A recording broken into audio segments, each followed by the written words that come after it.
Before drive-through windows lit up every highway in America, before anybody thought to stick the words fast and casual together, the South ate its big meal of the day standing in line with a tray in its hands. You walked in past the brass rail, picked up a heavy plastic tray in green or amber or that particular shade of tan nobody has manufactured since 1979, and you slid it along a chrome track past a long wall of glass and steam. Behind that glass stood women in hairnets holding serving spoons the size of garden trowels, and they knew your name, your mama's name, and exactly how much gravy you wanted without asking. Morrison's, Piccadilly, Wyatt's, Britling, Blue Boar, S&S, K&W. These were the cathedrals of Sunday dinner, and the tray line was the altar. Today, most of those buildings are cell phone stores and urgent cares, but the food is still in there somewhere, sitting in the back of everybody's memory, warm under the heat lamp. So let's go back down the line one more time. Here are 10 forgotten Southern cafeteria meals everybody grabbed before the trays disappeared for good. Number 10. Salmon croquettes. 2 golden patties, pressed by hand that morning out of canned pink salmon, saltine crumbs, onion, and egg, then fried until the outside crackled and the inside stayed soft as a biscuit. They came with a lemon wedge on a lettuce leaf, which was about as fancy as a cafeteria ever got. Half the country has forgotten canned salmon existed as anything other than cat food, but for 2 generations of Southerners, croquettes were Friday. They were thrift and comfort in the same bite. Your grandmother made them at home on a Tuesday, and the cafeteria made them better, because the cafeteria fried in a vat and never let the grease cool down. Number 9. Liver and onions. Say those 3 words in a room full of people under 40 and watch the faces fold up. But there was a stretch of years when liver and onions was the special, the thing that sold out by 1 o'clock, the meal working men ordered because somebody told them it made blood. Calf's liver, dusted in seasoned flour, cooked quick on a flat top so it stayed tender instead of turning to shoe leather, and buried under a mountain of onions cooked down soft and sweet and nearly brown. A ladle of brown gravy over the whole thing. It was iron and salt and pure old-fashioned nourishment. When the tray lines closed, liver went with them, and almost nobody has gone looking for it since. Number 8. Chicken a la king on toast points. Somewhere along the way, this dish got treated like a joke, and that is not fair to it.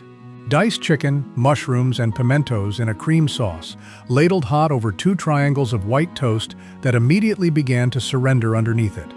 The pimentos were the whole personality of the plate, little red flecks that meant somebody was trying. It was elegant in the way cafeterias understood elegance, which is to say, it came in a sauce and had a fancy name. Ask for it now, and you'll get pointed toward a chicken pot pie, which is not the same and never was. Number 7.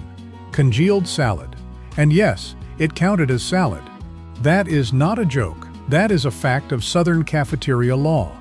It sat in the cold section at the head of the line, cut into perfect glossy squares, usually lime green with crushed pineapple suspended in it, sometimes cherry red with pecans, sometimes the strange and wonderful orange one with shredded carrot and cottage cheese. It shivered when you set your tray down. Nobody today would look at that plate and see vegetables, but Southerners took 2 squares and a roll and called it a light lunch. When gelatin fell out of fashion, an entire section of the tray line vanished overnight. Number 6. Stuffed bell peppers.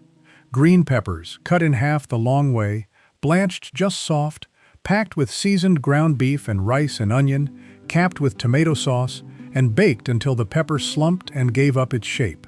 There was almost always a little pool of orange grease in the bottom of the dish, and that was the best part, and you sopped it up with cornbread. It was a whole meal built into a vegetable, which made it feel virtuous even though it absolutely was not. Church suppers kept it alive a little longer than the cafeterias did. Number 5. Beef tips over rice. Chunks of chuck simmered for hours in the back until the connective tissue gave up entirely, swimming in a dark brown gravy with onions cooked down to nothing, ladled over a scoop of white rice pressed flat with the back of the spoon. That was it. No garnish, no story, no attitude. It was the most ordered plate on the line because it was warm and heavy and cost about $2, and it stuck to your ribs straight through until supper. It's the kind of food that got called boring, by people who never worked 11 hours on their feet. Number 4. Squash casserole. Yellow crookneck squash cooked down with onion until it lost all ambition, folded together with eggs, butter, and cheese, then topped with either buttery cracker crumbs or crushed cornflakes, depending on which cafeteria you were loyal to. Some places made it soupy. Some made it firm enough to slice. Both camps considered the other one wrong. It was the vegetable Southerners actually ate, and it tasted like the last good part of August. Right beside it sat corn pudding, which was the same idea applied to a different crop, and equally gone. Number 3. Baked macaroni and cheese. Not the creamy stirred kind out of a pot. The cafeteria made it as a casserole, cut into squares, with custard set around the noodles and a crust on top that had gone dark orange and slightly crisp at the edges of the pan. Everybody fought over the corner pieces. The pasta was elbow, the cheese was sharp yellow, and there was more egg and evaporated milk in it than anybody admitted. It was firm enough that a square held its shape on your tray, sitting right beside your meat like a citizen with equal rights. Because in the South, macaroni and cheese has always been a vegetable. Number 2. Chicken and cornbread dressing with giblet gravy. This is the one people still dream about. Pulled roast chicken over a slab of dressing made from real crumbled cornbread, sage, onion, celery, and enough stock to keep it moist, baked in a hotel pan the size of a car hood. Then the giblet gravy over the top, dark and rich and flecked with chopped egg. It was Thanksgiving available on a random Wednesday in April for the price of a movie ticket. When the cafeterias closed, this became a once-a-year food again for most families, and something real was lost in that trade. Number 1. Egg custard pie.